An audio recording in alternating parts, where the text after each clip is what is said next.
20,000. What a payday. 46,801.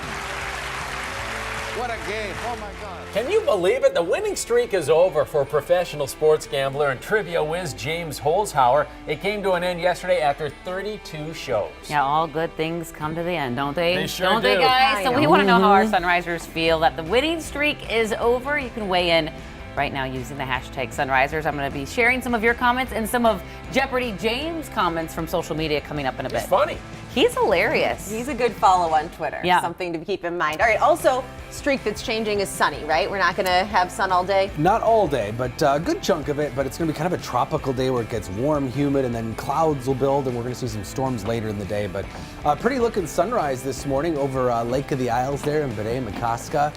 Temperature 60 degrees, so a mild start to the day. The humidity will increase by the afternoon. You'll notice it being a little muggier out there. Quiet across the state right now, but we do have that slight risk of severe weather for evening storms that will be developing. And temperatures headed in the mid to upper 80s before that. So thank you. Let's give you a look at the Tuesday morning commute. It's been pretty quiet all morning long. Just one crash north of Minneapolis out of Robbinsdale that I've been keeping an eye on for you this morning. It's not causing any slowdowns whatsoever. So everything else is smooth sailing, guys.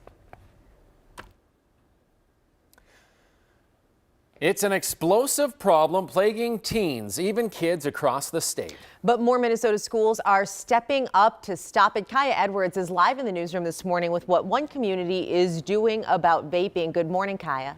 Good morning. Today in Pine City, families are invited to a public forum on vaping, juuling, and e-cigs. A school resource officer from there reached out, letting us know about it after he saw a story we covered in Big Lake just last week. In case you missed it, school social workers there launched a new online program for students. They're required to take it when they get caught using e-cigarette devices. The program has videos and interactive features to help them understand the impact vaping has on their bodies. It also involves developing a plan to quit. They just do it because everybody else is doing it, and then they become addicted to it, and then they don't know that there's options out there for help. This diversion program is a good way to start getting kids a tool in their toolbox of just educating them. The public forum goes from 6 to 8 tonight at the Pine City High School auditorium. The school resource officer who reached out to us says the focus will actually also be on another big issue they noticed in the area, a connection between vaping and human trafficking. Chris? Yeah, well, hopefully, Kaya, all of this will help kids stay safe as we head into the summer. Thanks a lot for that, Kaya. We are taking you live from London this morning. It is day 2 of President Trump's historic visit to the UK. Overnight, the president co-hosted a business roundtable with Prime Minister Theresa May. They talked about trade between the two countries. Now he's at a private lunch with the outgoing prime minister. They will hold a news conference later this morning, and we'll have more on the president's visit coming up at 6:30. Time for your morning rush. He threw a 5-year-old boy off a third-floor balcony at Mall of America. Now Emmanuel Aranda will spend up to 19 years behind bars. Aranda was sentenced yesterday after pleading guilty to first-degree attempted murder. He did not apologize in court. Landon's family wrote a victim impact statement saying they forgive Aranda for what he did. Something really bad must have happened to you for you to want to do this to a sweet, innocent little boy. I'm sorry for whatever you've gone through. In a recent GoFundMe post, Landon's family said he is recovering but has a long road ahead. Democratic presidential hopeful Pete Buttigieg is separating himself from other presidential candidates in his party when it comes to former Minnesota Senator Al Franken. I think it was his decision to make, but I think the way that we basically held him to a higher standard than the GOP does their people has been used against us. Franken resigned from the Senate back in 2017 after allegations of sexual misconduct. During last night's MSNBC's town hall, Buttigieg said he wouldn't have, quote, applied that pressure at that time before we knew more. Nearly all of the Democratic senators running for president, led by Senator Kirsten Gillibrand, called for Franken to step down. It's really hard to imagine by today's standards, 16 years in Congress, then 14 years as mayor of Minneapolis. But Don Fraser didn't stop there. He stayed active on issues like early childhood education. Quiet giant. Somebody who got a lot of things done as a public servant, but without all the theatrics we normally associate with politicians. A sure sign of summer. Beaches are opening across the metro. That includes some parts of Shady Oak Beach this weekend. The city of Minnetonka says some stretches will remain closed along with trails around the lake because of high water levels. Now that's your Tuesday Morning Rush. Chris, thank you. It is 6:06. In case you haven't heard, there's a new champion on Jeopardy after 32 straight wins. Jeopardy James, he's out. We're talking more about his impressive winning streak in our digital dive. James Holzhauer, he became somewhat of a legend for his all-in bets on daily doubles and Final Jeopardy answers, which kind of makes sense because his day job is a professional sports gambler. Unfortunately, during Monday's episode, James found himself going into Final Jeopardy in an unusual spot, down $1,800 from opponent Emma Boettcher. Take a look. And his response was correct. His wager, a modest one for the first time, that takes him to $24,799.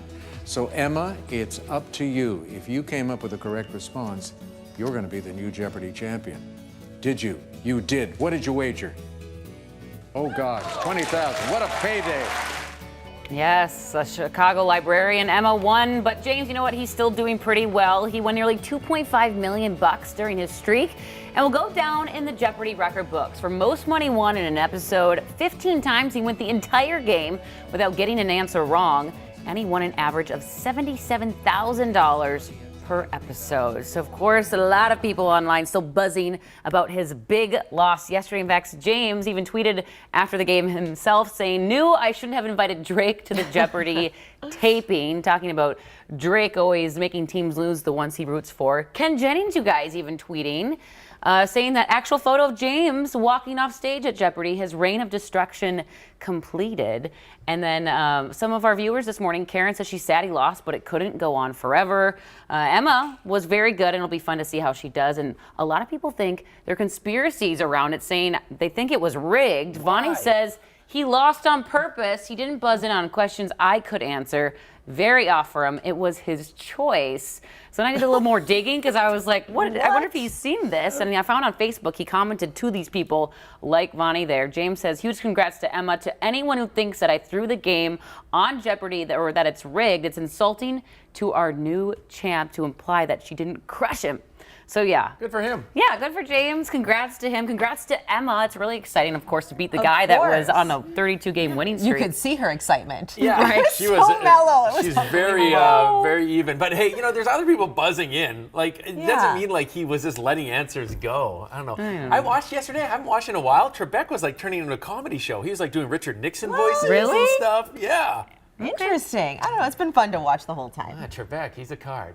Well, let's check in with Sven because he's been tracking the monarch butterflies. It's one of his passions. He was in Mexico in the winter at their winter grounds, and this morning, the cold hard cash is involved, right? Oh, yeah. Hey, you could make $50. Yep, if you were the first to spot a monarch butterfly in Oregon, that is.